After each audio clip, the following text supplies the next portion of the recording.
con una pregunta que vamos a hacerle a Jesús en nuestra oración personal. ¿Y tú, Jesús, qué piensas sobre mi pecado? Decíamos que San Ignacio distingue entre el pecado que podíamos llamar de los otros, o el pecado que nos afecta, pero no lo hemos cometido nosotros, ni el de Luzbel, ni el pecado original, ni tampoco el pecado de aquel hombre que por un solo pecado se había condenado. Sino que nosotros, en ese sentido, vamos ahora a recorrer el camino en esta meditación y también en el de la tarde de los pecados personales.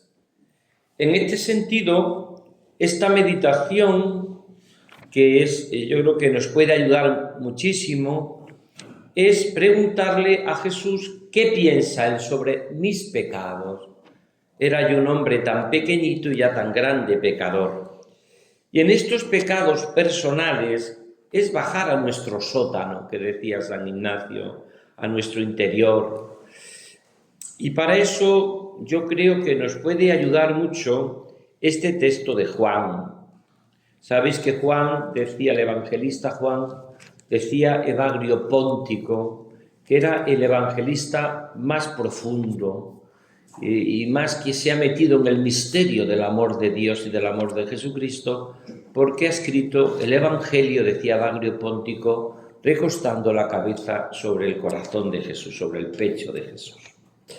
Vamos, por tanto, al texto de la mujer adúltera, que a mí me parece que nos puede dar mucha luz en estos momentos de ejercicios, para hablar desde la misericordia del Señor, esa misericordia del Señor.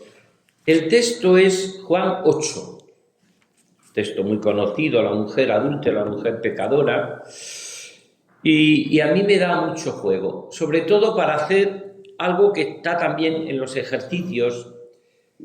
Vuelvo a repetir que San Ignacio en la primera semana prácticamente da muy pocas meditaciones, son 3, se pueden un poco estirando 2 más, 5, pero claro, llega la semana del seguimiento de Jesús o de la pasión de Cristo y ya pasa de las meditaciones a lo que él llama contemplación. La contemplación, que eso suele ser el proceso de nuestra vida espiritual, que a veces los sacerdotes tampoco lo hemos profundizado. A veces yo me he encontrado dando ejercicios espirituales a carmelitas descalzas, a clarisas, a religiosas, religiosos, dedicadas a la contemplación, que a veces no se le ha explicado. Normalmente hay como muchas formas de oración. La oración vocal es la hecha con la boca. Ahí está, por ejemplo, los salmos, el rosario, el ángelus que acabamos de rezar. Y eso acompaña toda la vida de un cristiano, de un sacerdote, de una religiosa. Toda tu vida no desaparece nunca de tu vida, por mucha que estés en Dios y por mucha contemplación que tengas, la oración vocal. Viene también la meditación, que es lo que vamos a hacer ahora. Meditar es discurrir, que en eso el método mejor que existe en la Iglesia, de los más extendidos, es el método ignaciano, que San Ignacio benedictino, que es lectio divina, meditatio, que voy a hacer yo ahora, y os dejo a vosotros la oratio y la contemplación. ¿En qué sería, no?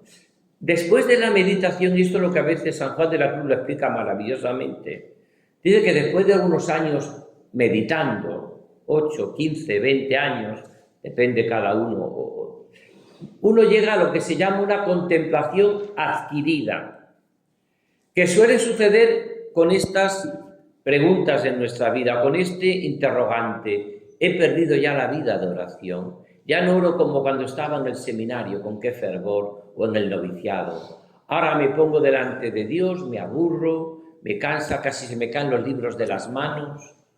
Y se ha logrado lo que se llama una contemplación adquirida, que dice San Ignacio que suele ser después de unos años, y también lo dice sobre todo San Juan de la Cruz, después de 15, 20 años o 12 años orando todos los días habitualmente, pasa de una meditación discursiva, de discurrir, a una meditación, a una contemplación adquirida, en la cual lo que se dice es esto: qué a gusto estoy con el Señor, estoy en paz, tengo como una contemplación de conjunto. Lo que antes Dios me lo daba meditando, ahora me lo da contemplando.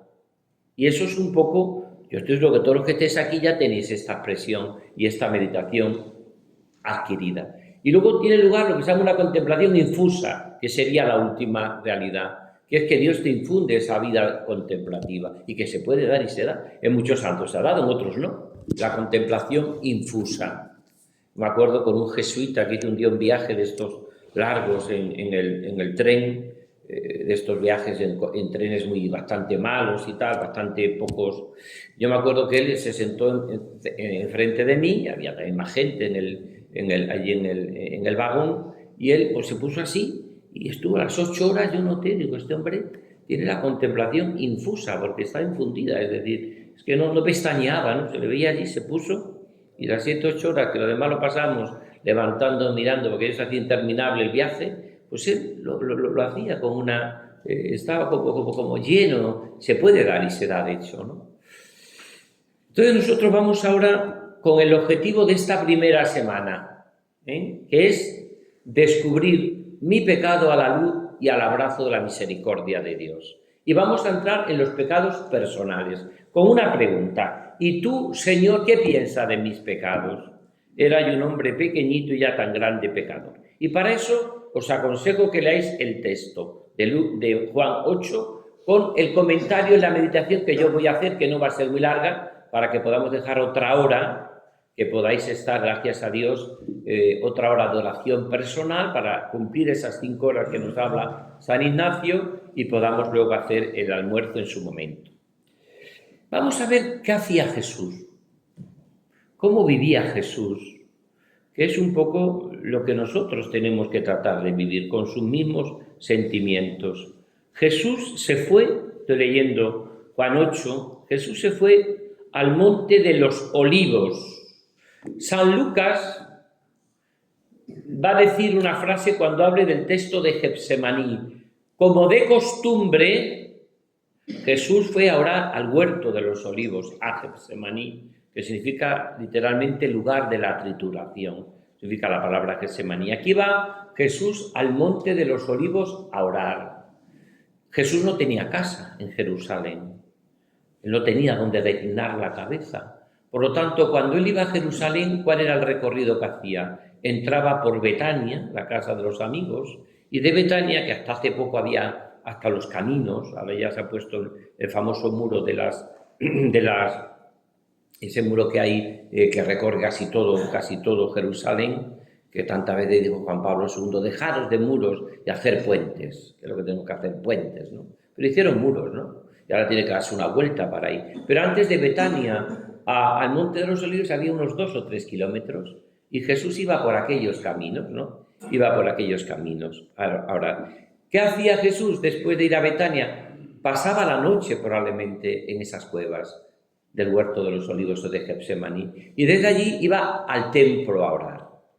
Ese es el recorrido que va a hacer. Y llegando al templo se encuentra con una mujer que estaba allá. La película de Jesús de Nazaret de Zeffirelli lo narra preciosamente.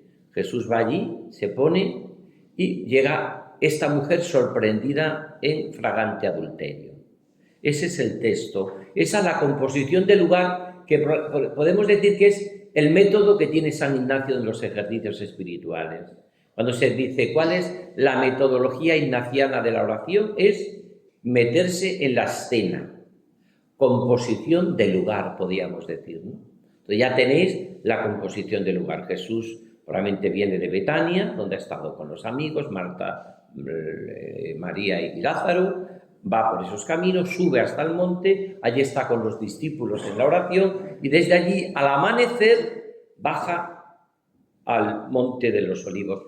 Perdón, del Monte de los Olivos baja al templo. En el templo, ¿dónde podía entrar Jesús? Jesús era sacerdote, pero como dice la carta a los hebreos, no era de la tribu de Leví, no era el sacerdocio levítico. Por lo tanto, no le dejaban entrar donde entraban los sacerdotes. Él podía entrar donde entraban podríamos decir, los que estaban allí, donde podían colocar los animales había como unos cuantos lugares en el templo. Estaba el lugar donde podía entrar el sumo sacerdote una vez al año, en la fiesta de Yom Kippur, podían entrar los sacerdotes, después había donde estaban los hombres, donde estaban las mujeres y los animales para sacrificarlos, ¿no? Que siempre con mucha agua, por el tema por eso hay tanto lugar al agua, a la fuente, toda esa sugerencia que hay, ¿no? Y Jesús se pone allá y entra, está lo que podríamos llamar, esta escena no ocurre dentro del templo, sino, por eso la película de Cecilio lo hará muy bien. Jesús está sentado y llega una mujer sorprendida en adulterio. Ya nos dice a nosotros que en el tema del pecado, a nivel personal, por eso hemos leído también los textos anteriores de los fariseos, no es fácil tener una actitud de transparencia, una actitud de corazón abierto. ¿Por qué? Porque fijaros ya la primera hipocresía. Traen a una mujer sorprendida en adulterio, pero no traen al hombre que estaba pecando con ella, ¿no? Se cegan en la mujer, en esta mujer. Podría haber traído a los dos. Han traído a una mujer, parece como que al otro no le importa. Han traído, porque claro, si estaba pecando, si estaba en flagrante adulterio, no estaría con un árbol, ni estaría en un sitio sola, estaría con alguien, ¿no? Hemos sorprendido a esta mujer en flagrante adulterio, ¿no? Si vamos meditando, podemos descubrir cosas preciosas para nuestra vida sacerdotal, ¿no? Y para acercarnos siempre a este misterio, dice así: Jesús se fue al monte de los Olivos. Por la mañana temprano regresó al templo y toda la gente se reunió alrededor de él. Jesús se sentó y les enseñaba. Postura de maestro, sentarse. Cuando, por ejemplo, en Juan 7 dice que dando un fuerte grito Jesús dijo: si alguno tiene sed que venga a mí y beba, es actitud sacerdotal. Cuando Jesús lo dice de pie, actúa como sacerdote, dando un grito, dijo Jesús: si alguno tiene sed, que venga a mí y beba. De sus entrañas brotarán torrentes de agua viva. Juan 7, fiesta de los tabernáculos. Es una postura sacerdotal. Aquí es una postura de maestro, lo cual significa que va a enseñar y a legislar sobre el pecado. Por eso decía yo que es muy importante preguntarle a Jesús: ¿y tú, Señor, qué piensas sobre mi pecado? Porque esto lo vamos a ver aquí en este texto de una manera bellísima y preciosa para toda nuestra vida, ¿no? Jesús se pone allá, se sienta. ¿Cuándo se sienta Jesús para legislar? Otras veces en la Escritura. Mateo 5, las bienaventuranzas. Baja Jesús y se sentó. Y dijo: dichosos los pobres, felices. Se sentó. Aquí se sienta y se pone a legislar. Y viene una mujer. En esto, los maestros de la ley y los fariseos se presentaron con una mujer que había sido sorprendida en adulterio. La pusieron en medio de todos y preguntaron a Jesús. Todos. Pusieron en medio. Ninguno miró a aquella mujer. No les interesaba para nada. Estamos ya en la tensión que va a coincidir en que llega al final a la muerte de Cristo. No les interesa a nadie, ni la mujer, ni nada. Ni siquiera le interesaba el pecado. Pero lo que querían era sorprender a Jesús. En cierta manera es ponerle a Jesús contra la pared. No les interesaba la verdad del pecado. O a veces tampoco nos interesa, a veces en nuestra propia vida, para vivir en una actitud de arrepentimiento y de amor al Señor. Maestro, ¿ves cómo se nota que está sentado para legislar? Maestro, sienta. Maestro, Raboní, como le dijo también la Magdalena cuando aparece resucitado. Maestro, esta mujer ha sido sorprendida cometiendo adulterio. En la ley de Moisés se manda que tales mujeres deben morir apedreadas. ¿Tú qué dices? No hay ningún texto más en todo el Evangelio donde le pregunten a Jesús sobre el pecado y sobre este pecado. El pecado de adulterio era la expresión del pecado, no tanto por las connotaciones que también que podían tener sexuales, de infidelidad, sino porque era la expresión del pecado del pueblo de Israel, que había sido adúltero siempre y se había ido detrás de otros amores, de otros dioses, perdón, de otros dioses, de otras realidades. Se había ido buscando otros amores, otras realidades. Se había ido detrás de lo que no le había nunca ofrecido el Señor. Moisés nos manda apedrear a estas mujeres. Por lo tanto, ten cuidado, que la ley de Moisés está por encima de todo. ¿Tú qué dices sobre el pecado? Y Jesús podía haber dicho un planteamiento de una teología barata que a veces podemos tener, o alguna moral un poco así como muy permisiva. No os preocupéis, Moisés nada, no tiene ninguna importancia Moisés. Cuando yo estaba en Roma estudiando, recuerdo que salió un libro precioso de un judío que se titulaba Jesús, el mejor judío de la historia. Porque Jesús jamás puso en entredicho ni Moisés ni la ley. Le dio plenitud, como dice la Escritura, pero él nunca jugó con eso. Llevó a plenitud la ley de Moisés. Porque Jesús puede haber dicho, nada, no hagáis caso a Moisés, no hagáis caso a esto, nada. Mandaba a apedrear. Ahora hemos celebrado hace poco, el día 26 de diciembre, San Esteban, protomártir, ¿no? Que la apedrean también. La lapidación era un gesto contra todo pecado de toda persona. En el fondo es algo tremendo, ¿no? Muerto el perro se acabó la rabia, dicen en España, ¿no? Vamos en español. Muerto, que vosotros también lo diréis con vuestro lenguaje también. Muerto el perro se acabó la rabia. Matemos a la mujer y se acabó todo, ¿no? Matemos a esta mujer. Hay una famosa también, obra de teatro muy famoso en los años 70, Gospel, en el cual, sobre todo, un famoso escritor español que yo conocí mucho, todo con su familia, José Luis Martín Descalzo, porque él vivía en Valladolid, vivía muy cerquita donde yo estaba, en el centro de espiritualidad, la calle José María Lacor, y su familia hizo mucha amistad. Y José Luis Martín Descalzo hizo que este tipo de obra de teatro, que también se hizo película, pues tuviese un tinte como mucho más teológico, más profundo, ¿no? Y entonces es curioso porque en esta escena presenta a la mujer allí en medio de todos y todos ya tienen la piedra, todos los fariseos. Está así con la piedra, ¿no? Y es cuando dice, Moisés manda apedrear a las mujeres adúlteras. Así, ¿tú qué dices, ¿Tú qué dices?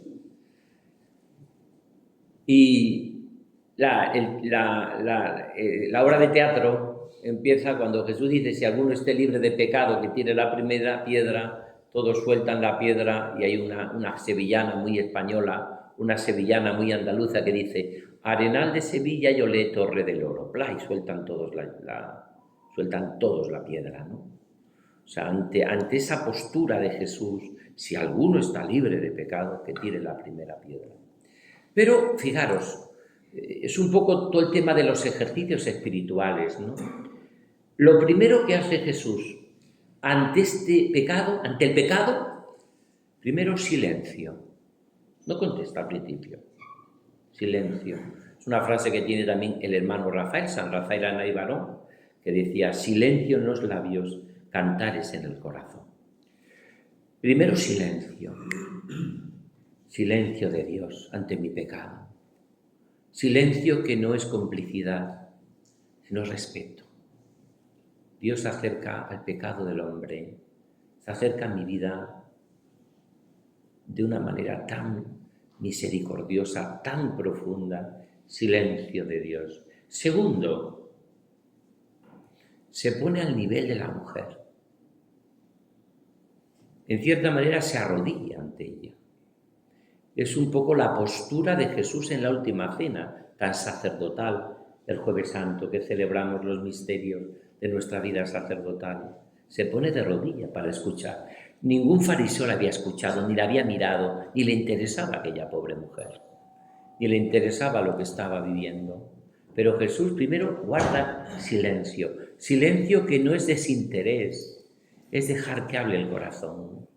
Después se pone de rodillas. Se agacha, dice el texto, lo vamos a leer, se pone. Y tercero, escribía sobre arena. Esto fue un libro que yo escribí en Paulinas, que tuvo mucho éxito, escribía sobre arena, hace unos años, ¿no? Porque me impresionó mucho este gesto de Jesús, cuando yo he meditado muchos años este tema, ¿no? Para mí ha sido clave, ¿no? Escribía sobre arena. ¿Qué os sugiere a vosotros algo que se escribe sobre arena? Que pronto será borrado, ¿verdad? Si se escribe sobre roca, la roca es muy difícil que se... Si llevas cuenta de los delitos, Señor, ¿quién podrá resistir? Pero de ti procede el perdón y en él infunde respeto. ¿Qué nos sugiere que se escribía sobre arena? Que al soplo del viento del Espíritu y de su misericordia pronto se borrará. Hay una anécdota de los padres del desierto, que conoceréis todos, como todo lo que estoy yo diciendo. Hay un texto de los padres del desierto, que iban dos por el camino, iban hablando, en un momento se enfrascan en un problema y uno de ellos le pega un bofetón al otro y el otro escribe en la arena: hoy mi mejor amigo me ha pegado una bofetada. Y siguen caminando.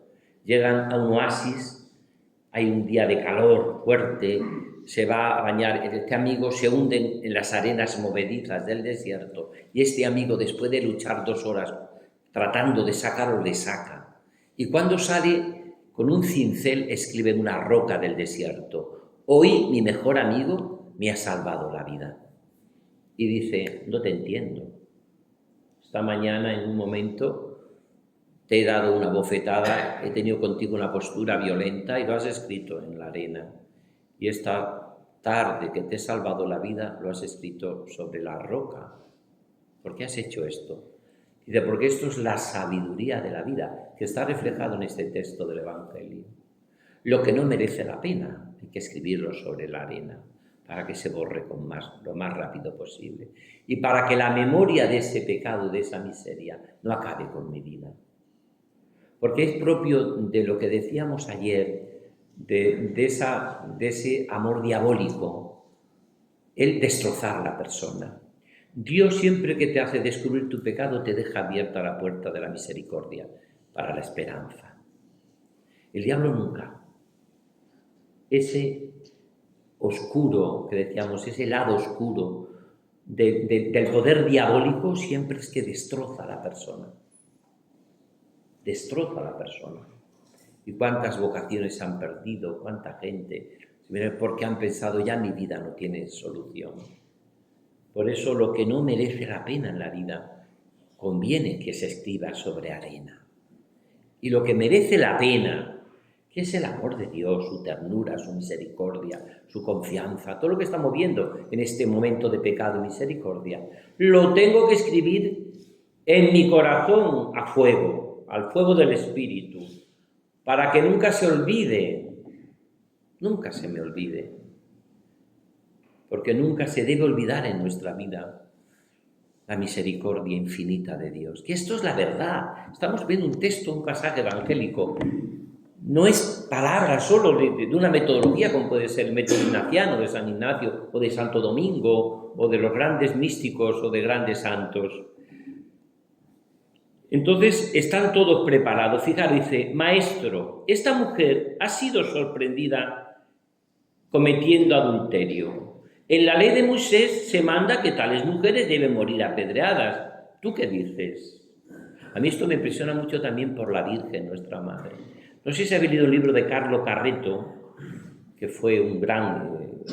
Casi en nuestra época, que yo estaba en el seminario, aprendimos todos a rezar con sus libros de Carlo Carretto, sobre todo Cartas en el desierto, Más allá de las cosas, Mañana será mejor. Este era de la Acción Católica Italiana, y un día decide irse al Sahara y se hace religioso. Empieza con los hermanitos y está 10 años y ella escribe Cartas en el desierto, que es una auténtica preciosidad de libros sobre la vida de oración, ¿no? Carlo Carretto, ¿no? Y Carlo Carretto escribió un libro sobre la Virgen que se titula Dichosa tú que has creído. Dichosa tú que has creído. Que a mí siempre que leo este texto de apedrear me recuerda a María. Porque él dice que estando en el desierto, una mañana hubo una tremenda tormenta de arena, allá en el desierto y se metió en una cueva. Él nunca fue sacerdote por humildad, un poco tipo Francisco de Asís, se quedó en diácono, fue diácono, Carlos Carreto, como San Francisco de Asís también fue diácono, y dice que él estaba allí, estaba adorando al Santísimo, llevaba la forma para adorar, pero entraron muchísimas ovejas y pastores musulmanes que estaban guardando el rebaño, y era el día de la Navidad, 24 de diciembre por la noche, pero en un país musulmán. Y entonces dice que estando allí se acercó uno de los pastores musulmanes y le dijo, hermano Carlos, porque le conocía, ayer hemos matado a una chica adúltera. Y este libro es de los años 80, que todavía será en algunos países, Hemos matado a una mujer adúltera, una chica adúltera. ¿Tú te crees que con 15 años ya estaba esperando un hijo? Yo, con mi pie, he apedreado, para que se cumpla la ley de Moisés, he apedreado a esta mujer adúltera, ¿no? Y dice que él recordaba a la Virgen, que tuvo esa experiencia gracias a la prudencia de San José, que fue clave en este nacimiento, ¿no? Pero María también podía haber sido apedreada por adúltera, si no es porque realmente la intervención providencial de San José le da derecho de ciudadanía, ¿no? Nosotros, entonces, fijaros que esto es impresionante. Moisés manda apedrear y le ponen a Jesús en una tesitura solo por este texto. Se puede descubrir que Jesucristo es la sabiduría increada del Padre. Dice todo el texto del Antiguo Testamento en la Cristología es la sabiduría del Padre. Porque fijaros qué sabiduría la de Jesús. Para nada dice que Moisés era ni caso de Moisés. Pero tampoco va a prevalecer, sino va a llevar a plenitud la ley de Moisés y los profetas. Dice así. Le preguntaban, iba con mala intención, pues querían encontrar un motivo para acusarlo. Estamos ya entrando en la tensión que acabará con su muerte, prácticamente. Jesús se agachó, lo que estoy diciendo, no creéis que guarda silencio, se agacha. Es un poco el texto de lo que hace en el cenáculo con todos, ¿no? Se agacha, se pone de rodillas, se pone a la altura de la oreja de la mujer para escucharle. No le había escuchado nadie. Qué labor tan maravillosa tenemos los sacerdotes, los obispos, los diáconos también, aunque no sea ese sacramental por el sacramento de la penitencia, pero el mundo de hoy necesita ser escuchado, ¿no? Tanta gente que viene a nosotros para ser escuchado. Qué labor tan preciosa podemos hacer, ¿no? Ser escuchado. Dice, Jesús se agachó y se puso a escribir con el dedo en la tierra. Como ellos insistían en preguntarle, Jesús se levantó y les dijo, tres claves, silencio, se agacha, escribe sobre la arena, se pone de pie y dice, muy bien, vamos a cumplir toda la ley de Moisés. Magnífico, magnífico. Pues quien esté libre de pecado, que tire la primera piedra. Y se fueron todos yendo, uno tras otro, empezando por los más viejos, que se puede hacer dos lecturas, Una, cuanto más viejos, más pellejos, que también decimos en España. Cuanto más viejos, más pellejos. Pero también se puede hacer una lectura positiva. Cuanto más viejos, más experiencia de Dios y de su misericordia. Estos hombres saben que no está el horno para bollos. No está el horno para bollos. Y por eso, ante esa postura, ¿qué es lo que hacen? Algo preciosísimo, ¿no? Lo que decía Martín Descalzo, ante la piedra van tirando todos y se van yendo uno por uno. No queda ni uno, porque ante el pecado casi siempre nos quedamos solos con la misericordia de Dios. A veces no nos entiende nadie. Nuestro pecado solo lo comprende el Señor y su misericordia. Y eso es así que tenemos que descubrirlo también. La Iglesia nos lo perdona, pero a veces podemos tener experiencia en nuestra vida de pecados que vivimos con esa decir, es que es que el único que me ha entendido plenamente ha sido el Señor, ¿no? Por eso se queda a solas la mujer con el Señor, a solas con Dios. Y en este sentido, cuando uno reconoce su pecado, pues yo reconozco mi culpa, tengo siempre presente mi pecado, contra ti solo pequé, cometí la maldad que aborreces. Que podéis terminar esta oración con ese Salmo 50, el Miserere, que dice la tradición que si es del rey David, ante el pecado con la mujer de Urías, otros dicen que si fue el pecado de los censos que hemos celebrado hace poco en la Navidad. Por eso nace Jesús en Belén, por un gobernador que hace unos censos. Los censos no los quería para nada nunca Dios, porque eran casi siempre que los poderosos hacían esos censos para entrar en la guerra. Y por eso también lo comete el rey David, pero también otros hablan que ese es el pecado con la mujer de Urías, ¿no? Pero vamos a seguir leyendo, haciendo esta lección divina para ir terminando ya. Dice así. La pregunta iba con mala intención, pues queriendo encontrar un motivo para acosarlo. Jesús se agachó y se puso a escribir con el dedo en la arena. Como ellos insistían, le preguntaba a Jesús y les dijo: aquel de ustedes que no tenga pecado, que tire la primera piedra. Después se volvió a agachar. 2 veces agachó y se humillante aquella mujer.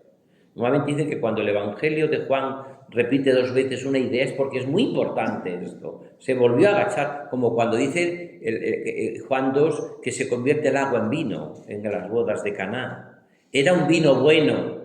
Y voy a repetir, como era un vino bueno, significa que Dios no hace chapuzas. Es un vino bueno. Pues aquí igual, se agacha 2 veces. Se agachó. Vuelve a agacharse el Señor. Después se agachó de nuevo y siguió escribiendo en la tierra. 2 veces escribía en la tierra, sobre arena, para insistirnos. Aunque tus pecados sean negros, sean morados, sean como acabarán siendo blancos como la nieve, dice la Escritura, ¿no?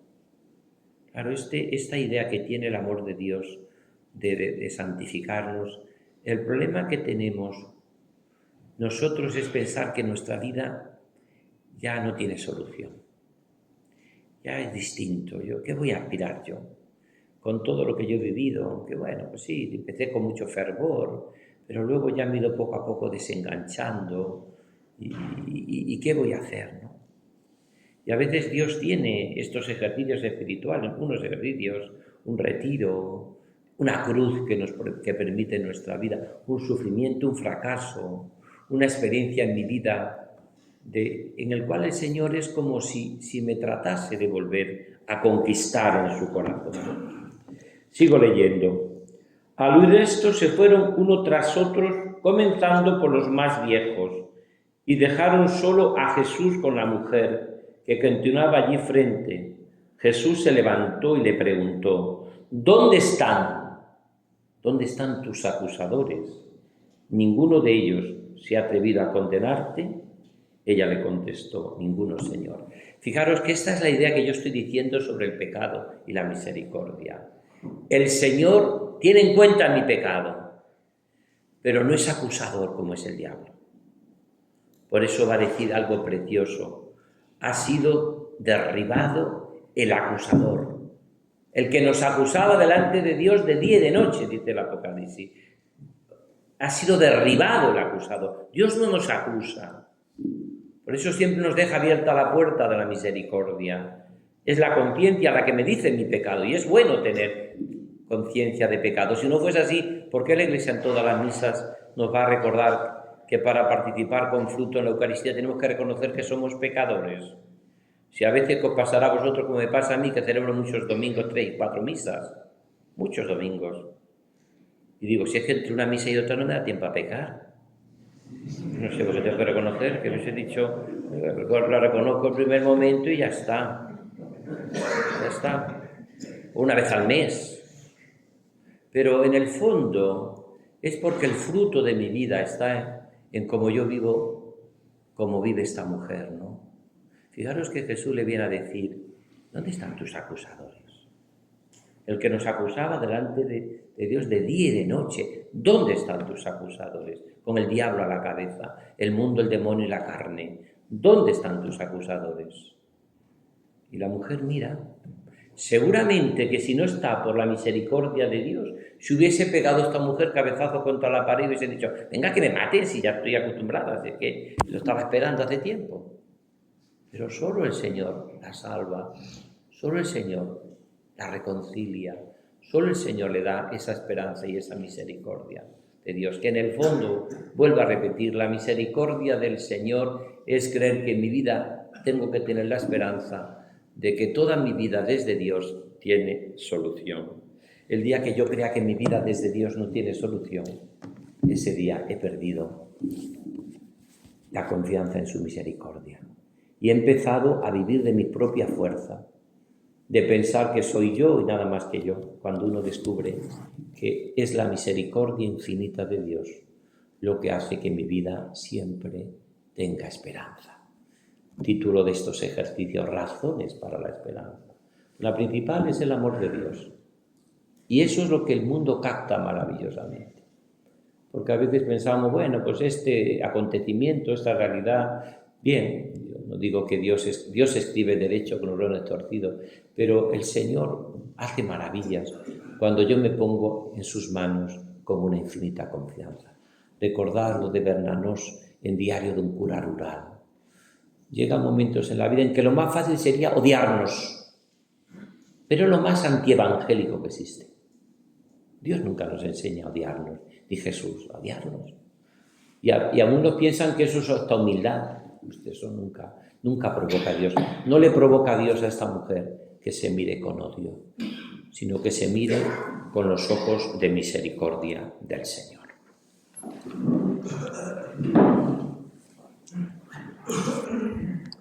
Título de esta charla. Pues diría ser la mujer adúltera, la mujer pecadora, mejor.